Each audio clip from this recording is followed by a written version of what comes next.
All right, real quick, I just want to make sure that we hit on the West region as well. North Carolina, Alabama, Clemson, Arizona. T.O., you said this on Sunday night. You don't hate the matchup with Arizona for Clemson.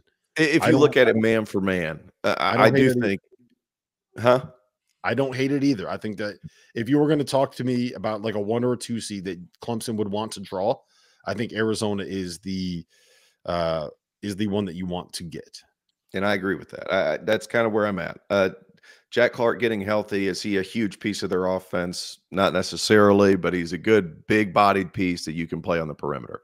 And then you match up the fours, Keyshawn Johnson and Ian Shefflin. Ian Shefflin is your favorite coach's favorite player, because all those coaches will text me and be like, damn it, that guy's good. And all he does is just winning stuff. PJ against Omar Ballo.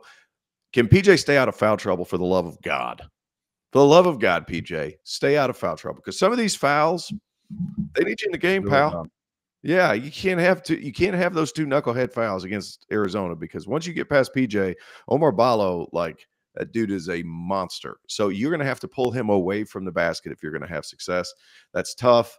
Guard matchup, I'm fine with Chase Hunter, Caleb Love, Joe Girard, Kylan Boswell. Like, I'm okay man to man, and I actually think Clemson's not quite as talented. I do think they're a little deeper. So I'm curious to see. This is going to be a hell of a game. It's going to be a much closer game than I think people realize, because I do think Clemson's that good, and I think they can keep up with both teams being healthy, which is, hey, guys, that's a win in its own right. Your entire team being healthy at this point of the year. Mm-hmm. Fanta? Well, it'd certainly be a win for Carolina if it's not Arizona and if it's Clemson. They split in the regular season. Sure they did. I still would rather – I don't want to play Caleb Love because I believe that T.O., all due respect, T.O., it would be a loss for the United States of America if we don't get Caleb Love versus North Carolina. Like, I love you, man. You're one of my favorite people in this business. I want all the good things in the world to happen to you and for you. I love your love for the Clemson Tigers. I'm just so thrilled that the last 3 years we've been able to come such close friends. I love doing this DTF podcast, and I want nothing more than your Clemson Tigers to lose. And like, it has nothing to do with me hating Clemson. I hope if there's a Clemson player listening to this, there's no shade. I want to root for you guys. Like, there's nothing more than I want to see them be able to make a run. But I want that Caleb Love, North Carolina vengeance play in the Elite Eight. Like, that would be the narratives, the storylines, the drama. It would be messy in all the perfect ways. Sorry, Fanta, I just had to say that. It'd be a financial loss for the television partner if Clemson beats Arizona and it's not Arizona and Carolina on Easter Sunday. Or that game would be Saturday night, right? That would be Saturday night. Yep. Yeah. Here's the deal. Clemson has veterans, all right? They've got experienced dudes on that roster. They also play very complimentary basketball. I'm just so impressed with Joe Girard and Chase Hunter. And you said it, Clark doesn't mean everything, but he means a good amount when you look at their team. Because outside of that, he's basically playing 7 guys with Godfrey and Wiggins coming off the bench. Yep. And it's not like those guys are scoring a ton. But that's okay. The key for Clemson is you cannot let Arizona get downhill. I heard Mick Cronin say this on The Herd yesterday. He did a 25-minute segment. It was one of the more refreshing segments I've heard a coach do, because Cronin does not give a damn what anybody thinks. And he just said, you know what? He goes, to beat Arizona,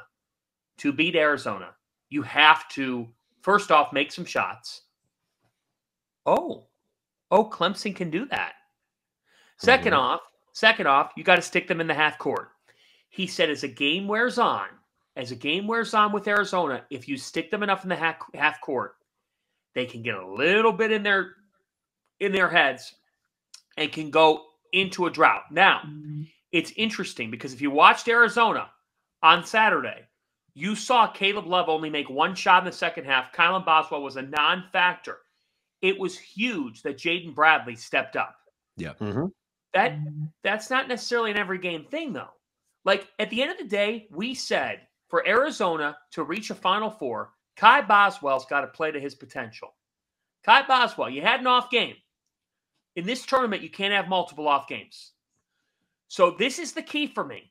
Which version of Boswell shows up? Because, Terrence, if Kylan Boswell's still not in the right place, Clemson can absolutely win this basketball game.